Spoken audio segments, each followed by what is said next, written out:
Assalamualaikum warahmatullahi ta'ala wabarakatuh.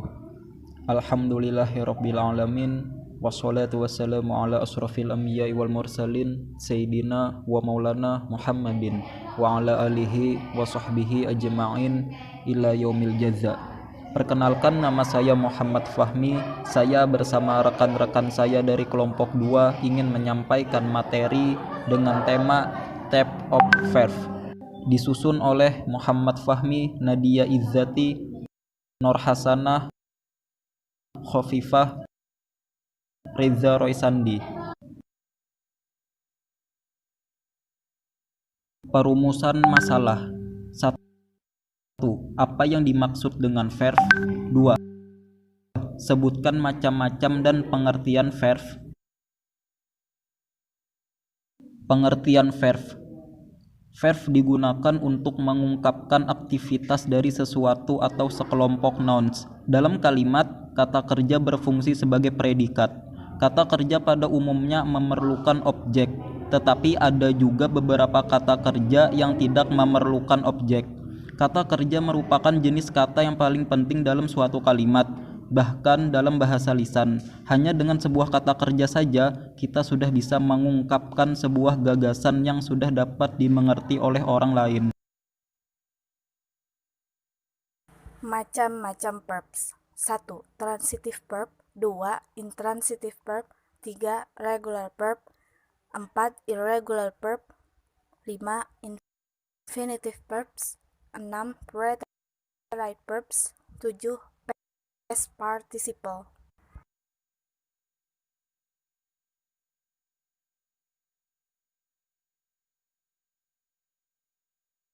A. Transitive verb. Transitive verbs adalah kata kerja yang memiliki sebuah objek atau menyempurnakan makna kalimat. Kita dapat menemukan objek kalimat dengan mengajukan pertanyaan yang dibentuk dari kata kerja ditambah apa atau siapa. Contoh, kick what, menendang apa? Yang ditendang adalah the ball, bola itu. Jadi, bola itu adalah objek kalimat. Contoh kalimat, Togi Lingga kick the ball. Togi Lingga menendang bola. B. Intransitive verb, yaitu adalah kata kerja yang tidak memerlukan objek, karena sudah dapat dipahami dengan sempurna makna kalimat tersebut.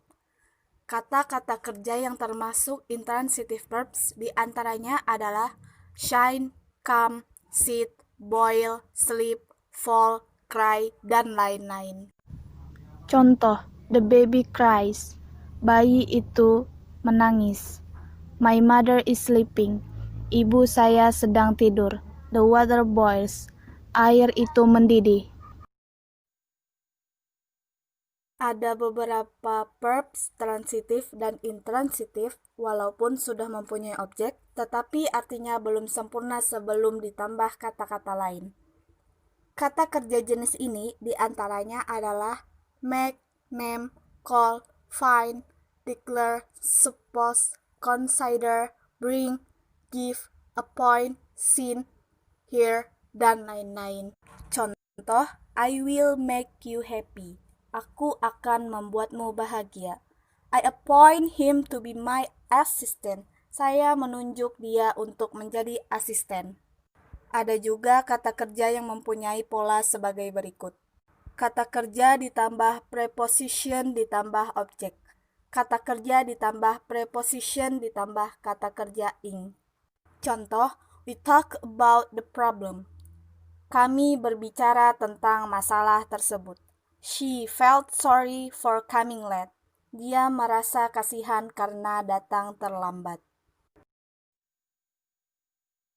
C. Regular verb. Regular verb adalah kata kerja yang dapat berubah-ubah sesuai dengan bentuk tense, dan perubahan bentuk kata kerja itu secara teratur. Regular verbs, yang dalam bahasa Indonesia disebut kata kerja beraturan, adalah kata-kata kerja di mana bentuk verb 1 ke verb 2 atau ke verb 3 berubah dengan menambahkan imbuhan ed, atau hanya dengan menambahkan imbuhan d saja jika verbnya diakhiri dengan huruf e. Perubahan kata kerja dalam suatu kalimat tergantung dari tense yang digunakan. Hal ini akan menentukan apakah nanti yang dipakai adalah kata kerja bentuk pertama atau dasar dalam kurung base verb, bentuk kedua dalam kurung past, atau bentuk ketiga dalam kurung past participle. Contoh kata regular verbs. Verb 1, work, talk, won't, help us. Verb 2, work, talk, won't, help us. Verb 3, work, talk, won't, help us. D. Irregular verb. Irregular verb adalah kata kerja yang mempunyai fungsi sama dengan regular verb. Tetapi perubahan bentuk kata kerja ini secara tidak teratur.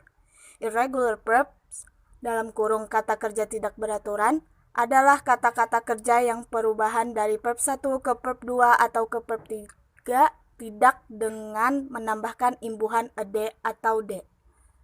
Kata-kata kerja ini berubah secara tidak beraturan. Mengingat jumlah kata kerja sangat banyak dan sebagian besar merupakan regular verbs, maka yang perlu dihafalkan adalah irregular verb.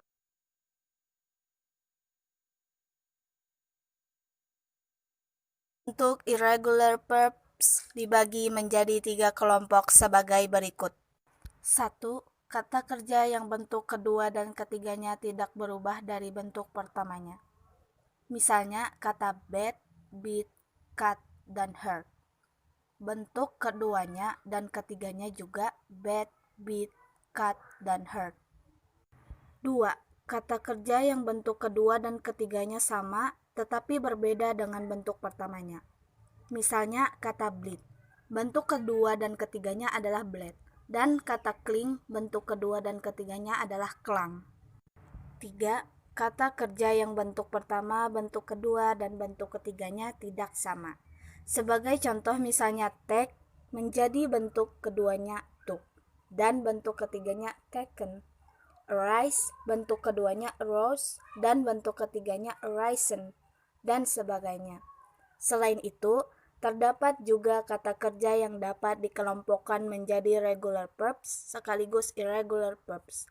Misalnya kata kerja awake yang bentuk kedua dan ketiganya bisa awake atau awoke. Kata kerja live yang bentuk kedua dan ketiganya bisa live atau live, dan sebagainya. Contoh irregular verb. Verb 1, do, eat, see, buy. Verb 2, did, ate, saw, bought. Verb 3, done, eaten, seen, bought.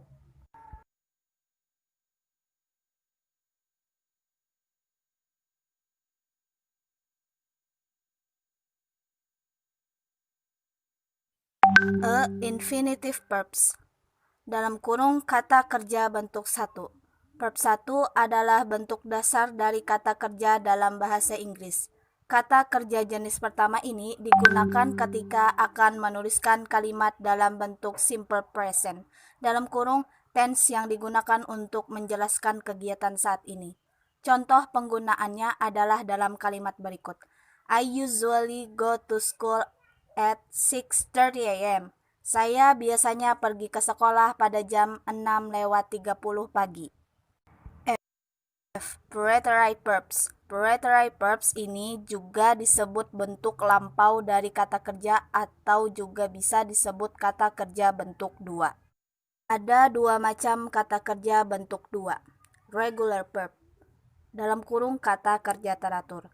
Dibentuk dengan menambah ed, ied pada kata kerja kasar dalam kurung KK1. Contoh, kata kerja pertama, close, open, study. Kata kerja kedua, close, open, studied. Irregular verb dalam kurung kata kerja tak teratur merupakan kata kerja yang perubahannya tidak teratur pada bentuk past dalam kurung verb 2 dan bentuk past participle dalam kurung verb 3. Contoh, go, see, do. When, shall, did. Verb Bentuk kedua bisa digunakan untuk menjelaskan suatu peristiwa yang telah terjadi di masa lampau. Verb ini tidak dapat digunakan dalam bentuk kalimat yang lain. Jadi, jika Anda akan menuliskan peristiwa yang terjadi di masa lampau, gunakanlah kata kerja bentuk kedua. Contoh penggunaan dan kalimat adalah They visited our museum yesterday. Mereka mengunjungi museum seni kemarin.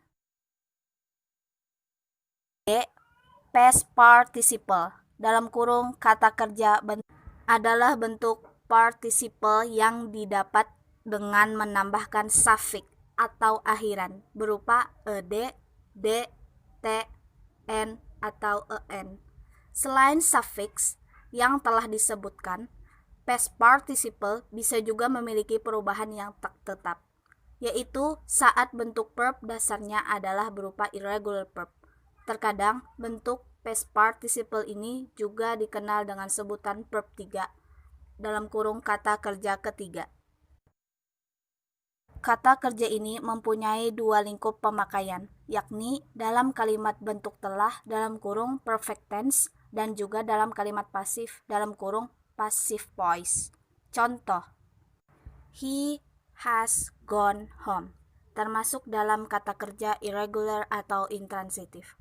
We have completed our assignment, termasuk dalam kata kerja regular atau transitif. I'm invited to come to her party, termasuk dalam kata kerja reguler atau pasif. This poem was written by Rendra, termasuk dalam kata kerja irregular atau pasif. Verb bentuk ketiga ini tidak dapat berdiri sendiri seperti dua kata kerja sebelumnya. Kata kerja ini digunakan dalam perfect tense, dalam kurung tense yang digunakan untuk menjelaskan suatu peristiwa yang telah usai. Baik present perfect tense maupun past perfect tense, contoh penggunaannya dalam kalimat adalah I have finished my project this afternoon. Saya telah menyelesaikan proyek saya sore ini. Jadi kesimpulan dari materi hari ini ialah kata kerja merupakan jenis kata yang paling penting dalam suatu kalimat. Tanpa kata kerja, kita tidak bisa membuat kalimat. Bahkan dalam bahasa lisan, hanya dengan sebuah kata kerja, kita sudah bisa mengungkapkan sebuah gagasan yang dapat dimengerti oleh orang lain. Sekian, terima kasih. Itu saja materi yang dapat kami sampaikan. Apabila dalam penyampaian materi kami tadi terdapat kekurangan, mohon ditambahkan. Apabila sudah benar, jangan disalahkan. Wabillahi taufiq wal hidayah. Assalamualaikum warahmatullahi taala wabarakatuh.